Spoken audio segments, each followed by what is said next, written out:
Thomas and Percy are good friends, but sometimes Percy teases Thomas about being frightened, and he doesn't like that at all. One evening, he was dozing happily, but Percy wanted to talk. "Wake up, Thomas. Are you dreaming about the time you thought I was a ghost?" "Certainly not. Anyway, I was only pretending to be scared. I knew it was you, really." Percy went on teasing him. "I hope the guard leaves the light on for you tonight."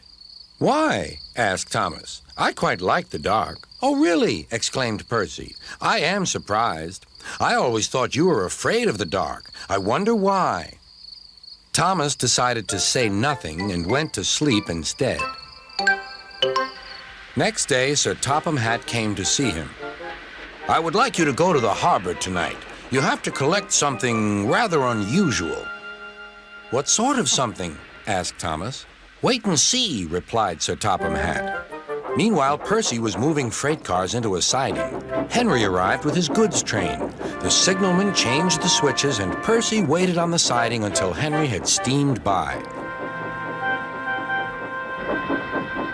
Then there was trouble.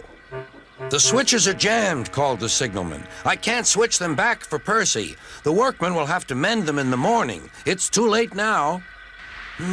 Said Percy's driver. "I'm sorry, Percy, but you'll have to stay here for the night."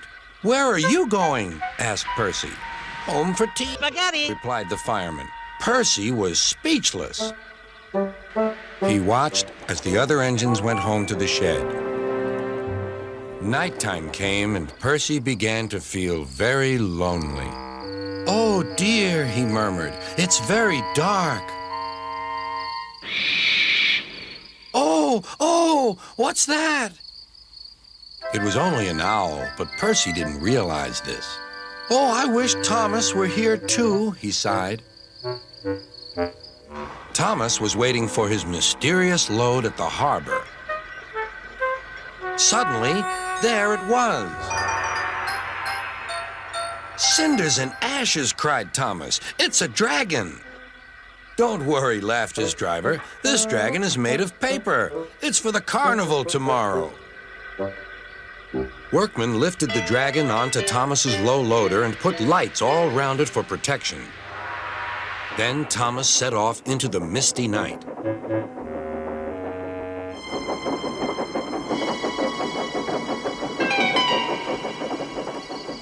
Percy was asleep on his siding and had no idea that Thomas was approaching him.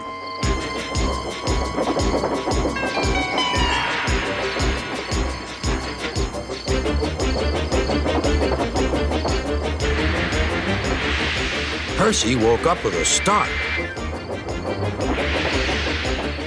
"Help!" cried Percy. "I'm not going to open my eyes until my driver comes." Next morning, the switches were mended, and Percy puffed back to the junction. Gordon was just about to leave with the express. "You'll never guess what I saw last night." Gordon was in no mood for puzzles. "I'm a busy engine. I don't have time for your games." "I've seen a huge dragon. It was covered in lights." Gordon snorted. "You've been in the sun too long. Your dome has cracked." When the other engines heard the news, they laughed too. "Look out, Percy," chuckled James, "or the dragon may gobble you up." "No one believes me," huffed Percy. Maybe I did imagine the dragon after all.